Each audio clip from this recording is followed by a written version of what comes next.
नमस्कार। Purple boot के explore the unexplored में आप सबका स्वागत है। हमारी आज की वीडियो के सपोर्टर ट्रेंड सॉल्यूशंस है। Solutions for grouting, waterproofing, coating. For more details please contact the below numbers. University series के आज दूसरे एपिसोड में मैं आपको बताने जा रहा हूँ दुनिया की सबसे बड़ी उत्खनन में निकली नालंदा विश्वविद्यालय के बारे में। जैसा कि मैंने अपने पिछले एपिसोड में बताया था कि भारत उस वक्त दुनिया की रिसर्च कैपिटल था और यहाँ से ही आप मान सकते हो कि यूनिवर्सिटी का कॉन्सेप्ट दुनिया में आया। पिछली वीडियो में मैंने बात की थी तक्षशिला यूनिवर्सिटी के बारे में, तो चलिए आज जानते हैं नालंदा यूनिवर्सिटी के बारे में। कहा जाता है कि जब नालंदा को बख्तियार खिलजी ने जगाया तो 6 महीने तक उसकी लाइब्रेरी आग में झुलसती रही। क्यों और कैसे हुआ ये सब कुछ, चलिए समझने की कोशिश करते हैं।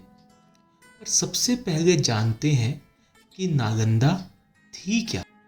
अलग अलग तरह के स्पष्टीकरण दिए जाते हैं इस बारे में। इस जगह का नाम कैसे आया? एक मत या एक थ्योरी के हिसाब से नैतियड़ा एक नाग का नाम था। ये कोबरा नाग जो कि एक आम के पेड़ के पास एक तालाब में रहता था।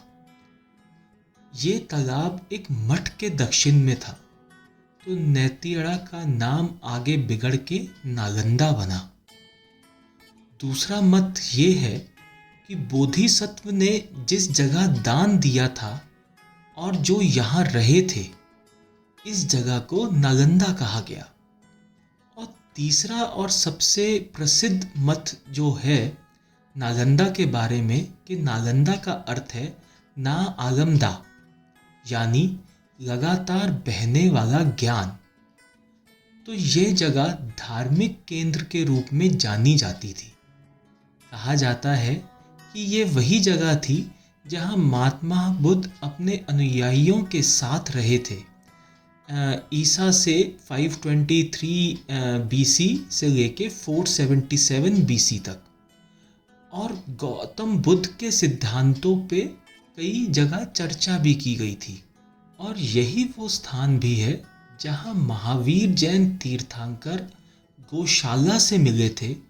मोटे तौर पे कहा जा सकता है कि जैन धर्म की जो उत्पत्ति हुई थी वो यहीं से हुई थी। तभी यहाँ के अवशेषों में जैन मंदिरों के भी अवशेष मिलते हैं। और यही एक जगह थी जहाँ पे नागार्जुना जी ने मूलमध्यमकारिका की शुरुआत की और यहीं पे अशोक महान ने एक मंदिर और एक विहार का निर्माण भी करवाया था।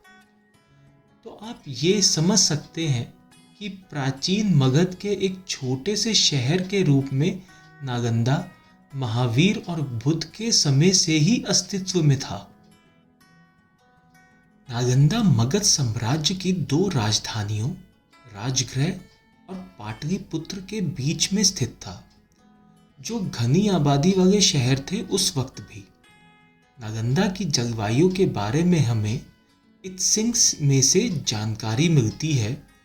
उसमें कहा गया है कि यह गर्म स्थान था और इसका एक फ़ायदा ये था कि भिक्षुओं को अधिक कपड़ों की आवश्यकता नहीं थी।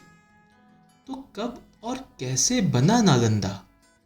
कहा जाता है कि नालंदा विश्वविद्यालय की स्थापना सक्रादित्य ने की थी। उसके बाद उनके बेटे बुद्धगुप्त राज और उसके बाद उनके भी बेटे या उत्तराधिकारी तथा गुप्त राज ने इस यूनिवर्सिटी को आगे बढ़ाया। बाद में नरसिंह गुप्त को हटाकर मिहिर कुल ने इस स्थान को नष्ट कर दिया। मिहिर कुल हुन्स के नाम से भी जाने जाते हैं, जो कि सेंट्रल एशिया से आए थे। लेकिन इस विनाश के बाद ये जगह उजड़ी नहीं बल्कि और ज़्यादा फल और फूल गई और नालंदा के नाम से प्रसिद्ध हुई। कहा जाता है सेकंड ईसा पूर्व में ये जगह शिक्षा स्थान भी थी, तभी नागार्जुना जी ने यहाँ पे शिक्षा दी थी। तो ऐसा नहीं था कि एकदम से ही नालंदा का निर्माण हुआ, बल्कि ये एक लगातार प्रक्रिया के अंतर्गत नालंदा बनी। तो 415 एडी के लगभग शक्रादित्य ने यहाँ पे सबसे पहला मॉन्यूमेंट बनवाया। फिर उनके बेटे ने दक्षिण दिशा में एक और बिल्डिंग बनवाई और उसके बाद उनके बेटे ने लगभग 468 से 472 के अंदर एक और बिल्डिंग का निर्माण कराया। तो यही कारण है कि सब लोग नालंदा को 5th एडी में बना हुआ मानते हैं। ये एक दिलचस्प बात है कि जो भी कोई राजा गद्दी पे होता था वो नालंदा के लिए कुछ ना कुछ ज़रूर अवश्य करवाया करता था। और इस बात का जिक्र ह्युनसांग ने भी किया है। वे कहते हैं कि नालंदा में 6 मॉनेस्ट्रीज हैं, सब अलग अलग राजाओं ने अलग अलग समय पे बनवाई है। ये सभी इमारतें आकार और ऊंचाई में भव्य थीं। बड़े पैमाने पे सुशोभित टावर नुकीली पहाड़ियों की चोटियों जैसे लगते और वेधशालाएं किसी तारे के जैसे प्रतीत होती थी। सुबह की धुंध में आधे खोए और आधे दिखते कमरे बादलों के ऊपर होने सा प्रतीत होते थे। उनकी खिड़कियों में से कोई हवाओं और बादलों को नृत्य करते हुए हर रोज देख सकता था और उनके छज्जों से सूर्यास्त को भी आप देख सकते थे। नालंदा का वैभव ऐसा था कि चांदनी की महिमा हर तरफ फैली थी। नालंदा में सब आंगनों में कोठरियां थीं। छतों पे टाइलें लटकी हुई थी जो प्रतिबिंबित करती थी कि ये स्थान आम के बागों से छाया हुआ था। बड़े मठ परिसर में सबसे दक्षिणी भाग की उत्तरी दीवार 203 फीट ऊंची और 6 बाय 6 फीट मोटी थी। साइड की दीवारें 160 फीट ऊंची और 7 बाय 6 फीट मोटी थी। हल्के पीले रंग की दीवारें सबसे बेहतर ईंटों की बनी हुई थी और प्रशासनीय बनावट इतनी सटीक थी कि एक के साथ दूसरी ईंट पूरी तरह से फिट होती है। कुछ स्थानों पर तो ईंट के बीच में जोड़ बिल्कुल ही अदृश्य है। प्रत्येक हॉस्टल में टीचर के लिए बैठने के लिए पत्थर की बेंच होती थी। प्रत्येक कमरे में एक दिया जलाने का आला भी था और दूसरा आला या जगह किताब के रखने के लिए होती थी। चूल्हे बड़े आकार के थे जिनमें दिन में 2 बार खाना बनता था।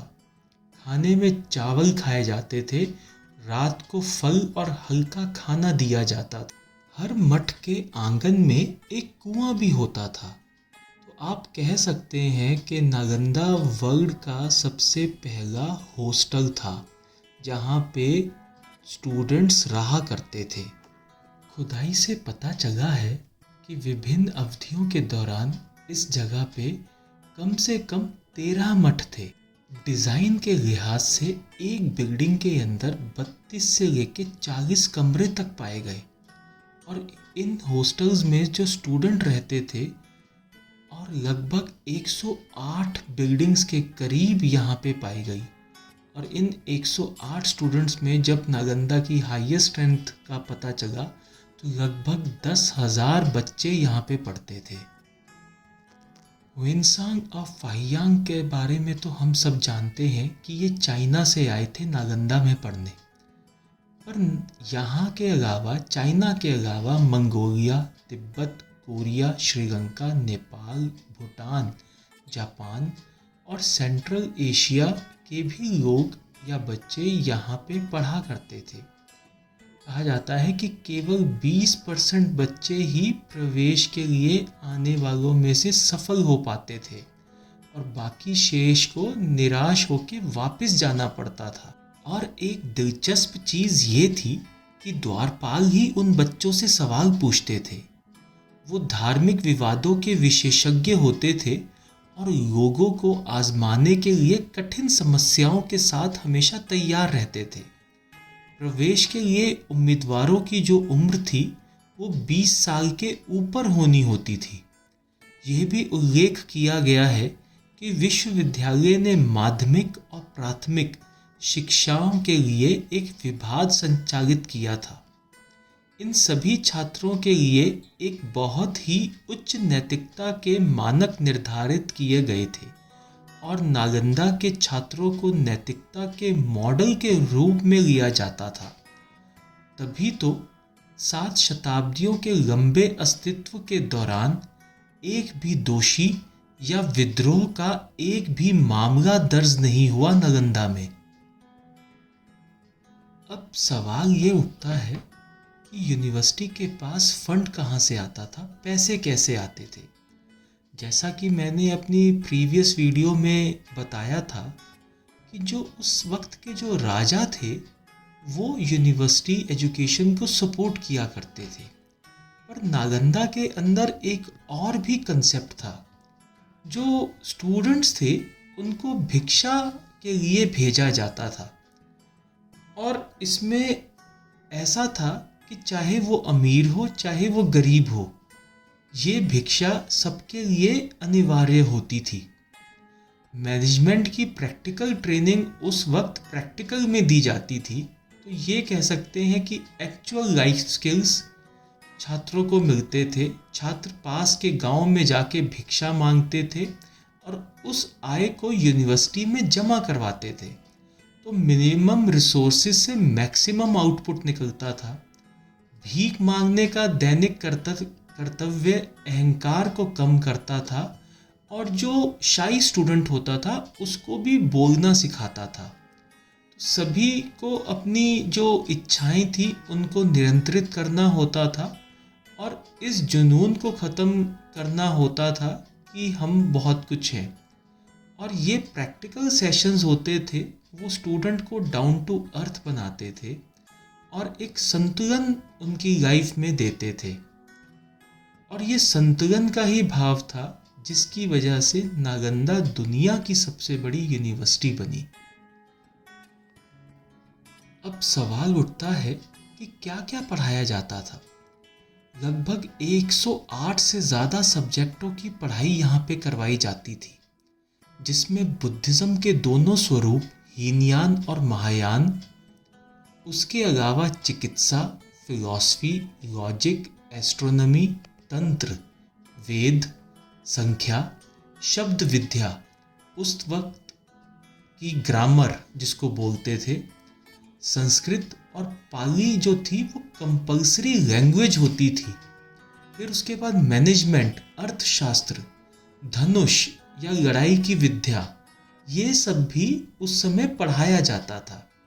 और यही नतीजा है कि आर्यभट्ट ने, जो कि यहाँ के प्रोफेसर और स्टूडेंट रहे, उन्होंने ज़ीरो का आविष्कार किया और ये शायद दुनिया का इकलौता ऐसा यूनिवर्सिटी था जहाँ पे छोटे बच्चों का भी एडमिशन होता था।